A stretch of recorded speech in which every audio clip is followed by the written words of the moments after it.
Halo, selamat siang Tribuners. Kembali lagi dengan saya, Kusnul Asyaifah di tayangan Selebritis.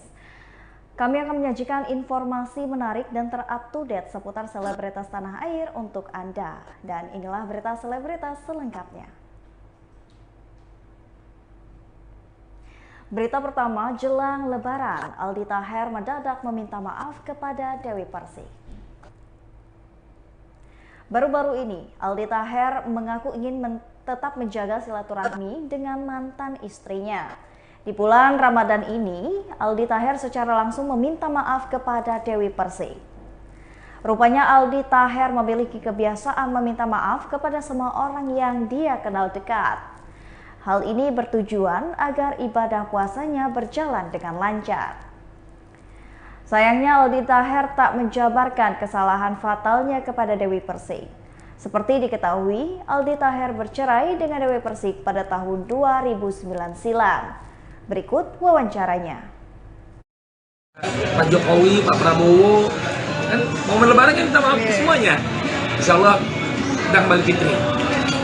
Masih di blok ya Bang? Masih di blok. Alhamdulillah masih di blok. Tapi insya Allah, makanya saya pengen momen Idul Fitri ini blog Instagram saya yang diblok oleh Bang Deddy Corbuzier bisa dibuka insya Allah. Tapi tahun ini pulang kampung nggak sih Bang? Memang Aldi tradisi mudik itu sudah lama nggak dilakukan karena ibu kan udah lama di Jakarta. Dulu tuh ya di samping kemarin juga ada pandemi corona ya. Alhamdulillah tahun ini kan boleh mudik ya, cuma dengan jaga prokes. Dan kalau mudik tahun ini nggak berangkat gitu. Tapi insya Allah nih mau ke Bandung ke tempat kakaknya ibu. Jadi kita mudiknya banyak nih. Kan asli Sumatera Barat, Pariaman ya. Kita mudik Pariaman, mudik ke Bandung, ada kakak ibu paling tua itu udah tinggal orang tua yang paling sepuh lah gitu. Jadi di Bandung tinggalnya, kita ke Bandung hari kedua. Hari pertama mungkin di Jakarta gitu. Putar ke Kira-kira apa sih yang beda? Kan 2 tahun kemarin memang prokes habis-habisan ya. Saya merasa salah. Ya. Makanya saya minta maaf Bang Deddy. Jadi kenapa saya diblok? Sudah pasti karena saya mungkin melakukan kesalahan. Makanya saya minta maaf duluan. Saya mau cium tangan. Bang Deddy, insya Allah dipertemukan momen saya dipertemukan dengan beliau, saya mau cium tangan, atau beliau undang saya ke podcastnya, atau beliau datang ke podcast saya, atau Pak Jokowi mempertemukan saya dengan Bang Deddy Corbuzier di momen Lebaran. Saya mau cium tangan Bang Deddy Corbuzier. Bang, nanti Lebaran anak-anak bareng sama Abang atau ke rumah Mama Georgia? Bagi-bagi hari ini ya kakaknya Adin Jerry. Berita selanjutnya, Ashanti kirimkan 4 ton sembako hingga baju baru untuk korban kebakaran Pasar Gembrong. Penyanyi Ashanti melakukan aksi berbagi yang kali ini ia tujukan untuk korban kebakaran Pasar Gembrong, Jakarta Timur. Ashanti yang didampingi anak sambungnya, Azril Hermansyah, mendatangi korban kebakaran Pasar Gembrong yang berada di pengungsian di Masjid Al-Hikmah, Cipinang Besar Utara, Jakarta Timur pada Kamis 28 April 2022. Ashanti senang bisa menemui para korban yang rumahnya habis dilalap si jago merah pada Minggu 24 April 2022. Wanita berusia 38 tahun itu membawa bala bantuan seberat 4 ton yang ia berikan kepada para korban kebakaran Pasar Gembrong. Bukan bermaksud untuk sombong, istri dari Anang Hermansyah itu memberikan bantuan 4 ton barang-barang karena merasakan kesedihan yang mendalam sama seperti yang dirasakan para korban. Ashanti hanya ingin bantuan yang ia berikan olehnya bisa bermanfaat untuk korban kebakaran Pasar Gembrong dalam merayakan hari Lebaran nanti. Berikut wawancaranya. Permisi, maaf dikit.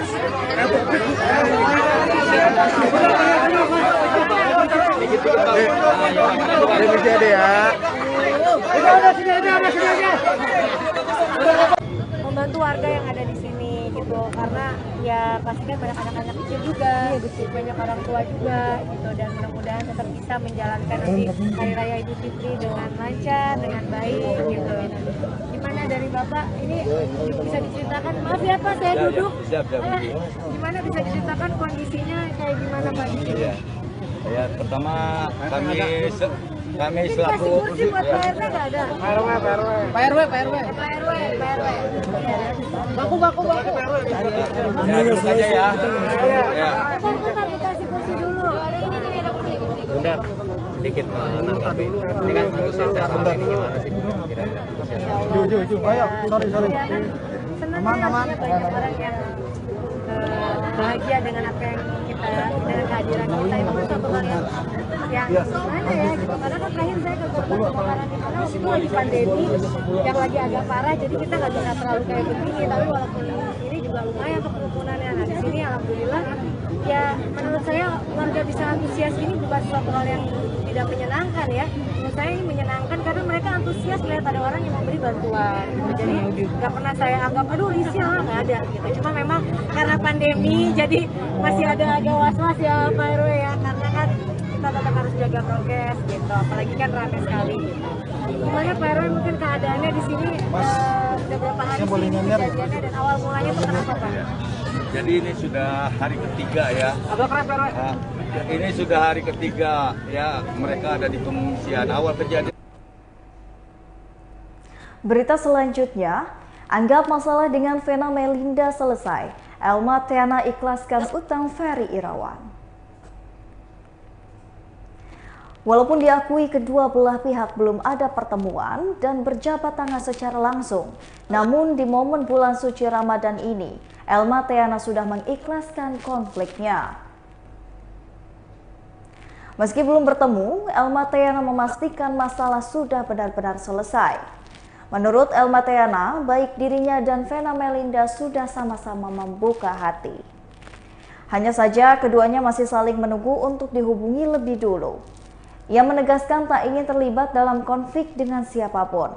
Tak sampai di situ, Elma Theana juga mengikhlaskan utang Ferry Irawan dan pada wedding organizer-nya. Suami Vena Melinda itu sempat memiliki hutang pada WO Elma Theana hingga puluhan juta. Ia percaya rezeki sudah diatur oleh Sang Pencipta, sehingga ogah ambil pusing. Lanjut, Elma Theana menerangkan sudah ikhlas lahir batin soal konflik dengan Vena Melinda. Kendati demikian, ia mengaku tak kapok untuk mengurusi pernikahan sahabat artis-artis yang lain. Berikut wawancaranya.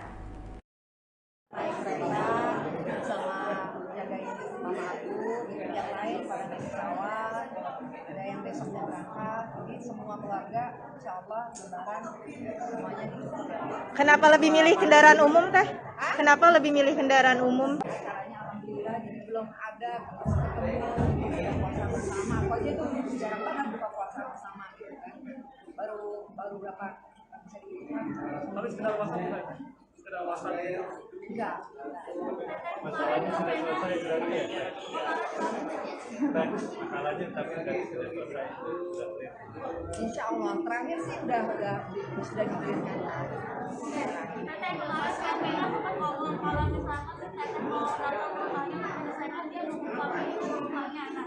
Sama-sama sebenarnya sih sama-sama membuka hati. Belum ada yang mau duluan.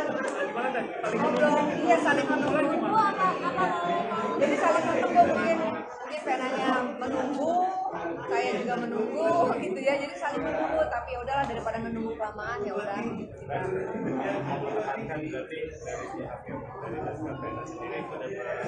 Sudah membayarkan kewajibannya ya. Sudah dianggap selesai lah. Sudah dianggap selesai karena saya ingin baik-baik aja, nggak mau ada masalah lagi, nggak mau ada siapapun saya nggak mau ada masalah, jadi saya udah anggap selesai aja, jadi ya udah gitu. Kalau Berita selanjutnya datang dari Prilly Latuconsina yang belum siapkan perayaan Idul Fitri karena masih berduka setelah kakeknya meninggal. Bintang film Prilly Latuconsina tidak menyiapkan perayaan Idul Fitri tahun ini karena masih dalam suasana berduka. Prilly Latuconsina baru saja ditinggalkan selama-lamanya oleh kakek tercinta saat Ramadan ini. Prilly mengatakan mendiang kakek selalu bahagia setiap perayaan Idul Fitri. Prilly belum merencanakan perayaan Idul Fitri pada pekan depan. Yang pasti, Prilly Latuconsina akan ziarah ke makam kakeknya di hari pertama Lebaran. Berikut wawancaranya. Hari Lebaran gimana, Pril? Wah, nggak ada, habis baru kehilangan opa kan, jadi bukan nggak semangat ya, cuma kayak the light of the family baru aja pergi gitu, just pass away. Dan biasanya yang merayakan Lebaran banget yang nyusun acaranya, nyanyi-nyanyi dan semua itu kan opa ya, teman-teman wartawan pasti yang pernah ke rumah tahu. Opa yang manggil organ tunggal, yang ngumpulin keluarga, yang ngumpulin semuanya tuh opa gitu. Nah sekarang opanya pergi tuh jadinya tetap semangat merayakan Lebaran, cuma semuanya jadi beda aja gitu. Mungkin tiap tahunnya Lebaran, Opa itu apa sih yang membuat Prilly kangen dengan sosok Opa, apalagi pas suasana Lebaran gini? Wah, semua banget, semua dikangenin sih, karena Opa tuh kayak IO di keluarga ya, jadi kalau acara-acara dia yang ngatur itu, dia yang inisiasi untuk kita semua ngumpul gitu. Dia nggak ada dia jadi kayak lemes nih semuanya gitu, karena nggak ada yang nanya-nanyain, nggak ada yang bikin acara gitu. Tapi ya aku juga lagi berusaha untuk tetap memaintain aktivitas yang ada supaya omahnya nggak sedih. Kan kalau tiba-tiba semuanya beda, semuanya lemes, anak-anaknya jadi nggak semangat, takutnya omahnya juga sedih kan. Jadi kita lagi berusaha untuk tetap semangat gitu. Planning Lebaran pertama kan ke makam Opa atau seperti apa sih?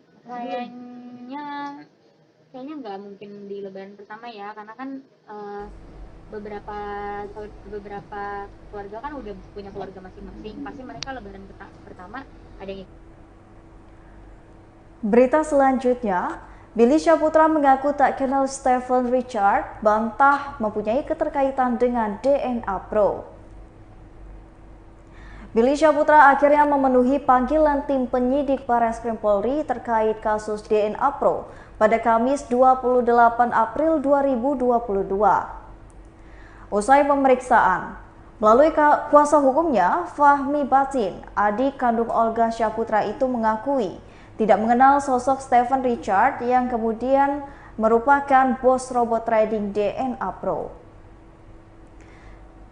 Ia menegaskan Billy sama sekali tak memiliki keterkaitan akan DNA Pro dan status Stephen Richard yang kini sudah ditetapkan sebagai tersangka atas kasus dugaan penipuan berkedok trading. Sebab sang klien hanya melakukan transaksi jual beli mobil seharga 1 miliar. Billy Syahputra mendatangi Mabes Polri pada Kamis 28 April 2022 guna menjalani pemeriksaan terkait kasus robot trading DNA Pro. Billy pun menjadikan kejadian ini sebagai pembelajaran untuk ia ke depannya. Berikut wawancaranya. Kepada tersangka yang bernama Stephen dan mobil tersebut sudah kita penyidik, sehingga penyidik perlu melakukan cross check dan menanyakan kepada Billy apakah benar terjadi transaksi jual beli atas mobilnya. Hanya itu yang menjadi inti Billy dimintain keterangan. Kejadiannya mungkin kalau kejadian itu antara November Desember. Kejadian Billy saat itu telah menjual mobilnya kepada tersangka yang bernama Dengan harga berapa ya? 1 miliar. Bukan saya 1 miliar, dan itu sudah dimintain keterangan semua, dan Billy sudah menyampaikan bagaimana awal mulanya dia menjual mobil Alphardnya, berawal dari postingan memang dia sudah menyatakan bahwa saya akan menjual mobil saya, sehingga tersangka ini menghubungi Billy dan terjadilah transaksi jual beli. Jadi murni Billy adalah menjual mobilnya dan Stephen membeli. Nah, mobil tersebut saat ini sudah disita oleh penyidik Barreskrim yang menangani kasus ini.